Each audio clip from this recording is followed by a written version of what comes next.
Welcome to another week here at Meg's Space. It's been, what are we now, November? It's been amazing. It's been so great to share with you all.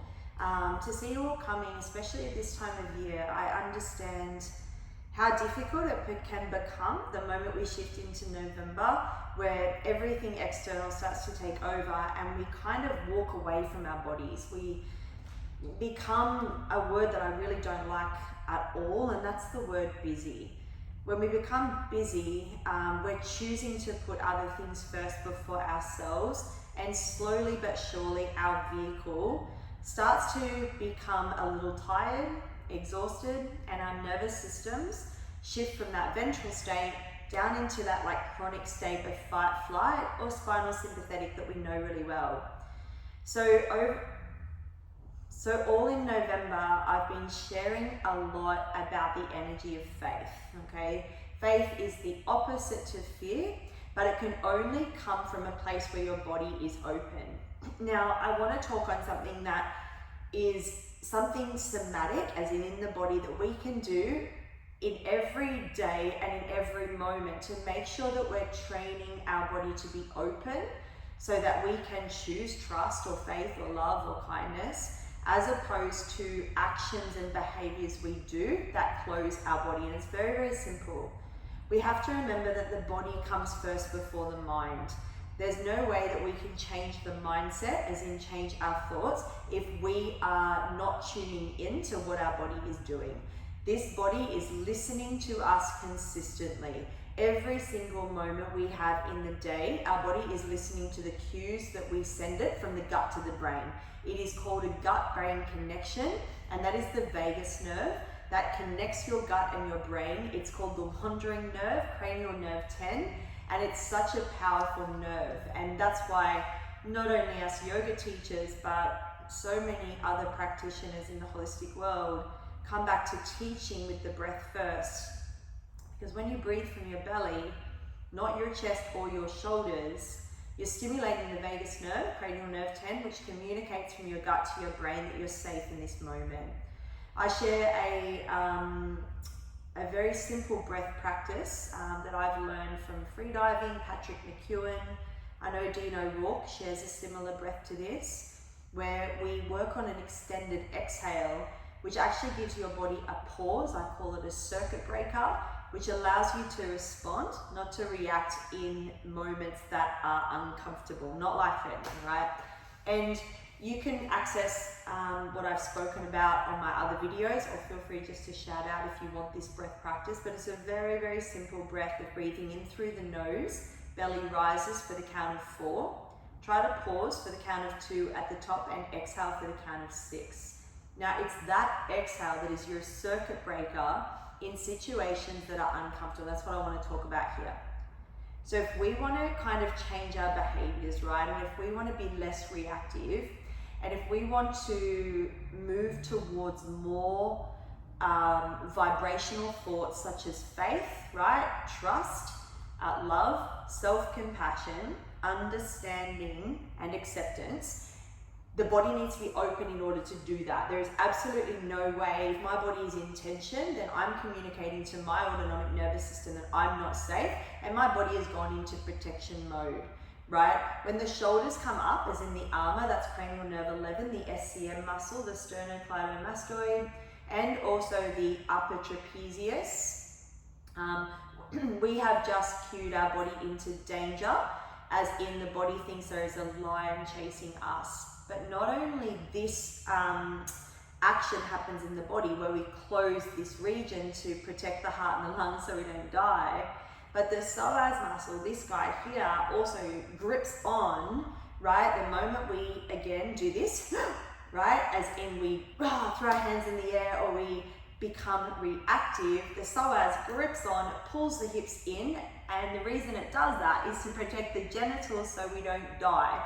So we have two very primal areas in our bodies, right, that we need to kind of re-coach when moments are just difficult, so that they don't do this and close and we don't end up with this really tight lower back pain, because that's what happens every time the psoas muscle grips on and closes. It's going to play a huge role in how your back and your hips and your spine feel. but also we're training our traps to come up around the shoulders and be in protection mode so often. So I want you to really focus on these two areas as you might move through your day today, and I want you to observe certain situations that unfold around you.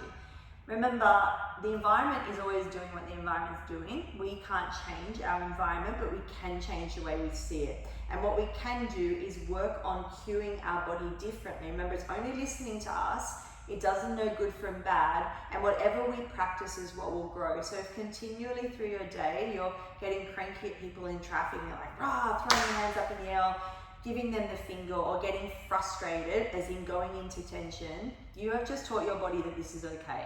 You have just taught your body that this is what I do when things are a little uncomfortable. Because I guarantee you that someone cutting you off in traffic, or running late for work, or getting an email is absolutely no need for you to do this with your body and communicate to your body that there is a tiger, because that's all your body knows is happening. It doesn't know someone's just cut you off, but it gets used to you breathing maybe through the mouth, putting the armor on. Again, chest breathing sends our body into stress. Belly breathing keeps us regulated. It's very, very simple. So for us, our job in the Western world, when there's so many things that are taking our attention, that are creating busy lives for us, where we're living in overwhelm, stress and tension, we need to understand that it all comes from the breath, and we just need to re-cue the vehicle to stay open in moments of discomfort. So next time that you're in the traffic, use this as a really good practice. Someone cuts you off, exhale into it. Be like, okay, great. You've given yourself a moment to pause, but you didn't put your body in tension. You didn't train it to be reactive in a moment of discomfort. Next time your kids are running late, exhale. It's just your kids running late. Be grateful that you have kids, right? The next time that you receive an email from your boss, exhale. It's just an email. It's not life-threatening, right? Save your reactions for the big things that happen, you know, when you've got to brake a car, when the kids run across a road, you've got to rescue someone, when you've got to be on, you've got to react quickly. That's when we need our autonomic nervous system to look after us. That's what it's designed to do. But we cannot live in this heightened state of reactivity. The reason for that is because each time that you do this, not only do you put your body in tension and we start to get really tight and sore through the physical vehicle, but you actually stop the process of healing. Our bodies really struggle to digest food in that mode. There's no point and no need to digest food if you are running from a tiger. We also stop the process of body fat burning as well. Again, we're in the process of adrenaline, cortisol, moving in and around the body. The heart rate goes up, the blood pressure goes up to run from the so-called threat. So burning body fat and peeing, pooping, all that kind of stuff, and healing of the body doesn't happen every time we put our body into tension, okay?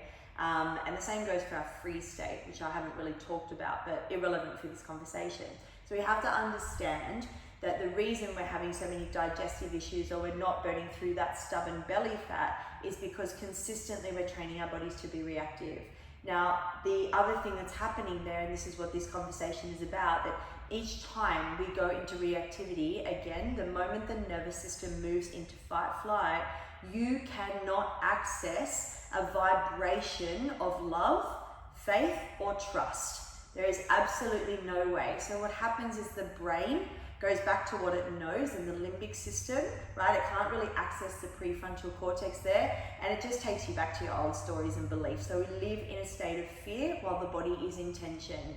So today, make it your practice when things unfold around you. If it's not life-threatening, I want you to exhale. Just be like, that's it. Instead of inhaling into the moment, I want you to exhale. And that will allow your body to stay open. When the body is open, you are able to witness what's going on, and you are able to choose differently. You're able to trust this situation. You're able to have faith in that moment. You're able to come from a place of love, compassion, and acceptance that it's all unfolding perfectly. And that comes from a body that's open. So remember that the vehicle comes first. We can't change this if this is in a place of tension. It actually won't let us do it. So remember that your autonomic nervous system is such an incredible gift. Your body is a gift. The things that show up in your body are a gift, right? And it's showing us things in our body such as poor digestion, skin breakouts, tightness, tension, whatever it might be, so that we can tune in and listen. Inflammation, sickness, and dis-ease is a byproduct of an autonomic nervous system that has been living in tension for too long, right? Again, all things start from inflammation.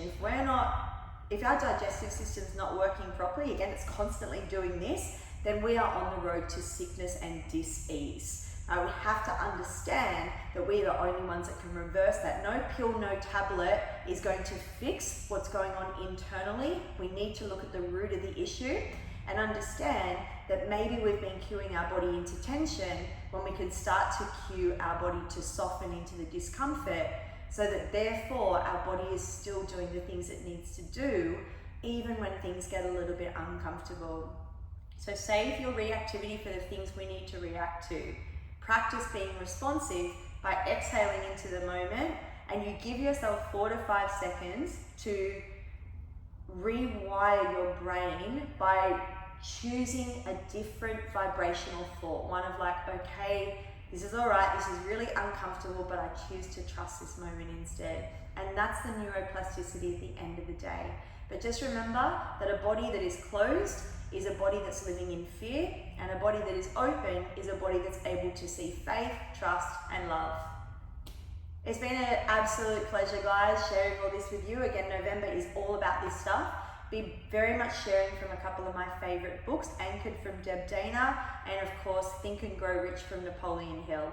I'd love to hear back from you guys. Can't wait to see you in the practice. And remember, especially in this month and in December, your body has no idea that it's Christmas. Put yourself and your movement practice first so that you can then have energy to give to others over this time. With love, guys.